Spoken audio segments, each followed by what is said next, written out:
आज की कहानी है नखरे वाली बुआ जी। घर में सबसे छोटी और लाडली बेटी सोनल की शादी होने वाली थी। शादियों वाला घर था, लेकिन फिर भी घर में सिर्फ एक ही मेहमान के आने की फिक्र हो रही थी। वो थी घर की सबसे बड़ी बुआ नीलम। नीलम एक अमीर घर से थी और ऐसे में उसे हर चीज परफेक्ट चाहिए होती थी। ऐसे में घर के बाकी लोग बस उनके आने का ही इंतजार कर रहे थे। वैसे तो नीलम बुआ के आने से पहले ही उनके रहने खाने पीने का सारा इंतजाम हो चुका था और शाम होते ही बुआ नीलम की एंट्री घर में हो गई। अरे कोई है क्या? यहाँ आते आते तो मेरी कमर ही अकड़ गई।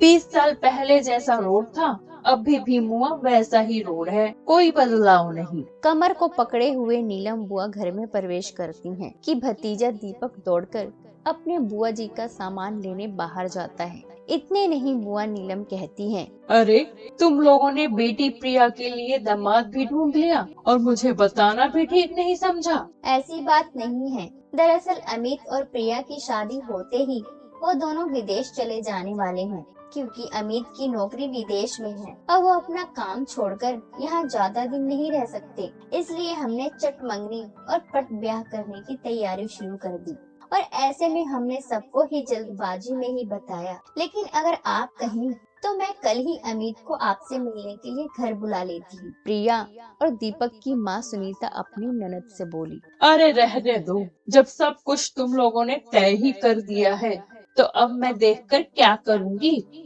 ऐसा कहते हुए नीलम बुआ अपने कमरे में आराम करने जाती हैं। इतने में दीपक भागता हुआ कहता है, बुआ जी, आपका कमरा ऊपर सेट किया हुआ है, हमने सब कुछ रखवा दिया है। आपको जो जो जरूरत है आपको वहीं पर मिल जाएगा, कोई दिक्कत नहीं होगी। अच्छा जी, इसका मतलब ये चाहते हो कि बेटी प्रिया के रस्मों रिवाज में मैं शामिल ना रहूं, क्योंकि मेरी रोकने टोकने की आदत जो है। पर तुम लोगों को भी तो रस्मों रिवाजों का ध्यान नहीं। ऐसे पर घर के किसी बड़े का होना भी तो जरूरी है, लेकिन बढ़िया है, सब समझती हूँ मैं। अरे नहीं नहीं बुआ जी, आप ऐसा क्यों कह रहे हो? हमने तो यह सोचा कि घर में बहुत मेहमान आएंगे और फिर भीड़ भाड़ में रहने की आपकी आदत भी नहीं, इसलिए हमने ऊपर ही अलग से आपका कमरा तैयार किया हुआ था। लेकिन ठीक है, अगर आप कहती हैं तो नीचे लगवा देते हैं, बस थोड़ा सा इंतजार करें। दीपक बुआ के रहने का नीचे इंतजाम करता है। बुआ कमरे में जाकर आराम करने लगती है। जब रात होते ही खाने में सुनीता खाना सजाकर जब बुआ के कमरे में आती है। अरे ये क्या, रोटी में इतना तेल और दाल के कटोरी में घी नहीं डाला क्या सुनीता? कुछ साल मैं नहीं आई तो सब भूल गई हो कि मैं रोटी तेल वाली नहीं पर फुल्की रोटी खाती हूँ। और दाल घी के बिना कैसे?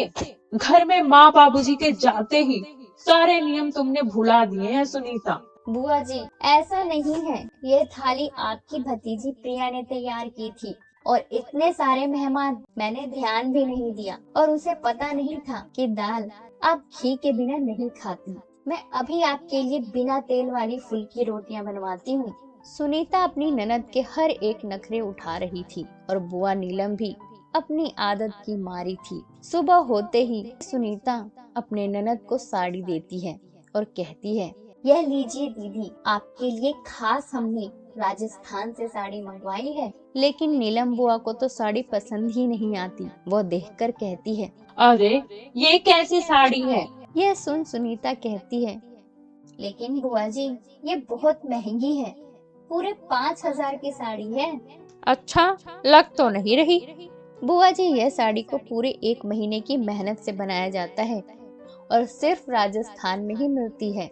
और सुनीता की यह बात सुन आखिर में बुआ साड़ी को रखने के लिए तैयार हो जाती है। उतने में प्रिया का होने वाला पति और घर का होने वाला दामाद अमित आता है और उसे देखकर बुआ कहती है, अरे अरे भाई, तुम कौन हो? ऐसे कैसे घर के अंदर चले आ रहे हो?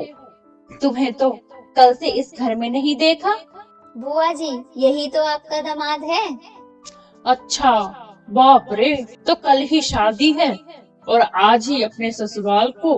अरे इतना भी नहीं जानते कि शादी से पहले दूल्हा दुल्हन नहीं मिलते? कैसे खानदान में शादी तय कर दी तुमने? ना रीति रिवाज का ज्ञान, ना ही बड़ों का ध्यान। नहीं बुआ जी, दरअसल हम शादी के बाद ही विदेश चले जाने वाले हैं, इसलिए कुछ कागजात छूट गए थे, वही लेने आया हूँ। ऐसा कहकर अमित तो चला जाता है, लेकिन अब वह प्रिया को फोन करके कहता है, प्रिया, तुम्हारी बुआ जी ने जो मेरे खानदान के बारे में कहा, वह मैं बर्दाश्त नहीं कर सकता। यह तो अच्छा है कि मैं था, अगर मेरी माँ या कोई रिश्तेदार यहाँ पर होता तो क्या कहता। माफ करना प्लीज, लेकिन मुझे तुम्हारी बुआ की बात का बहुत बुरा लगा।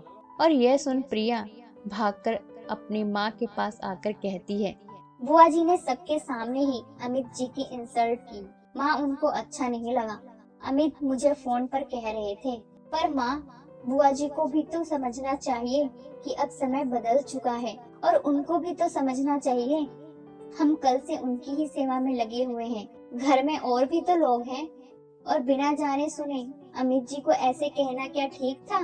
अगर उनकी वजह से कल को मुझे ससुराल में सुनना पड़ा तो क्या होगा? और नीलम बुआ अपनी भतीजी प्रिया की बात कमरे के बाहर सुन लेती है और फिर अंदर आकर कहती है, अरे बेटा, मेरा वह मतलब नहीं था। मुझे पता नहीं था कि दामाद जी बुरा मान जाएंगे। मैंने तो उन्हें पहली बार देखा था, मुझे कहाँ पता था। और घर की बड़ी होने के नाते कुछ कह भी दिया तो क्या हुआ। लेकिन फिर भी मैं अभी से शादी होने तक अपना मुंह बंद रखूंगी।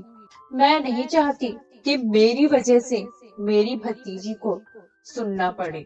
और अब बुआ शादी होने तक चुप रहती, यहाँ तक कि ज्यादातर समय अपने कमरे में ही बिताती, क्योंकि उनको भी पता था कि उनकी रोकने टोकने की आदत की वजह से शादी भी खराब हो सकती थी।